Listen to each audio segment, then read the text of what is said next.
যেরকম কাঞ্চনদা লিখেওছে, আমায় আগলে রাখিস, একটা দায়িত্ব দিয়ে দিয়েছে প্রথমেই তোমার উপরে।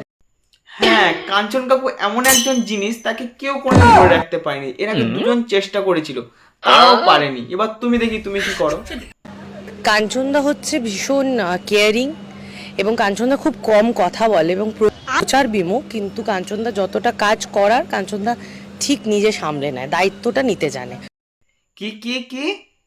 কাঞ্চনদা যতটা কাজ করার কাঞ্চনদা ঠিক নিজে সামলে নেয়, দায়িত্বটা নিতে জানে। এই হচ্ছে মেন কারণ, কাঞ্চন কাকু দায়িত্ব ভালো নিতে পারে, ঠিক কাজ করার করে যায়। বুঝতে পেরেছি, কদিন আগে জনি সিনস এসেছিল না, ওই ট্যাবলেট প্রচার করতে আমাদের গুরুদেব, ঠিক কাঞ্চন কাকু ওই ট্যাবলেট খেয়েছে, শিওর।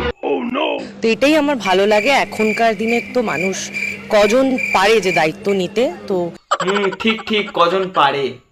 কাঞ্চনদা নিজে খুব মিষ্টি ভাষী যেহেতু, তাই যদি ভালোবাসায় এবং ভালো ভাষায় কাঞ্চনদাকে যদি অন ক্যামেরা কিছু বলতে হয়, কি বলবো?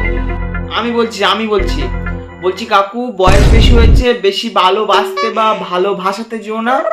যদি ভালো খারাপ কিছু হয়ে যায়, হ্যাট্রিক মেরেছো, কিন্তু সেঞ্চুরি তো মারতে হবে, তাই তোমাকে টিকে থাকতে হবে। বুঝতে তো পারছো।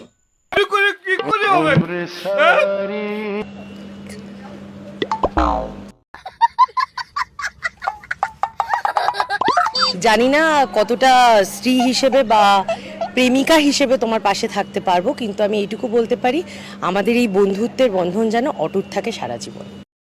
বলছি, এর আগেও তিনজনেই একই কথা বলেছিল, কিন্তু কাঞ্চন কাকু ঠিক সময় বুঝে ফুল করে দিয়েছে। बड़ा हरामी हो बेटा।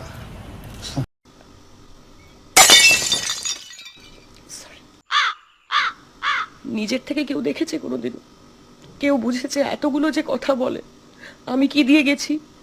কোনোদিনও না। ঠিক আছে, পার্ট অফ লাইফ, হয় কষ্ট তো হয়, কিন্তু খুব একটা পাত্তা দিই না।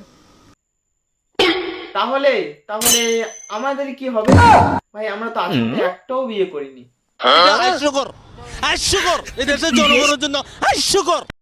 হে guys, welcome to my channel innocent boy. আজ আমি কথা বলবো বাংলা ইন্ডাস্ট্রির দুই অভিনেতা দিয়ে, যারা নিজেদের মধ্যে লড়াই আবদ্ধ হয়ে গেছে। লড়াইটা আবার বিয়ের লড়াই। তারা নিজেদের মধ্যে লড়াই করতে হচ্ছে কে কটা করবে, কে কটা বিয়ে করবে। ঠিক বলেছো। তারা এই লড়াই করতে করতে হ্যাটট্রিক করে ফেলেছে, তাই তাদের জন্য একটা লাইক ও হাততালি দিয়ে নাও সবাই। যখন পরে কন্টেন্টের অভাব, সবাই ভাবে টাকা কামাবো কি দিয়ে, সবার মাথায় একটাই প্ল্যান, করতে হবে বিয়ে। তিনবার বিয়ে করেছেন কমেডিয়ান বা কৌতুক অভিনেতা কাঞ্চন মল্লিক। চলুন জেনে নেওয়া যাক এরা কারা। কাঞ্চন মল্লিক প্রথমে বিয়ে করেন অভিনেত্রী অনিন্দিতা দাসকে, যিনি ছোট পর্দায় অভিনয় করেন।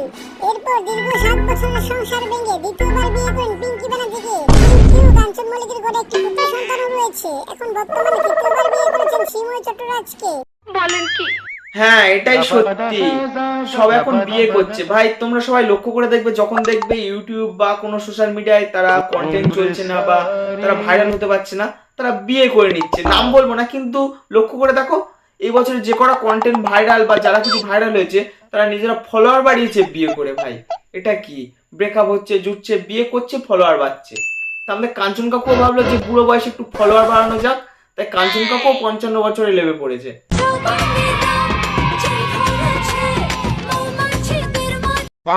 এখন সবকিছু শেষে এই ভিডিও শেষে বলতে যাচ্ছি যে আমাদের কাঞ্চন কাকু ও সামন্তীদির স্কোর একই রয়েছে, দুজন 3-3 আছে। তাই আমরা ওয়েট করব কার স্কোর বাড়ে, কে জেতে। তাই সবাই লাইক করো। ভিডিওটা আজকে এই পর্যন্ত। জানি ভিডিওটা ভালো হয়নি, তাও লাইক কমেন্ট শেয়ার করে দিও। তো আজকের মতো বাই।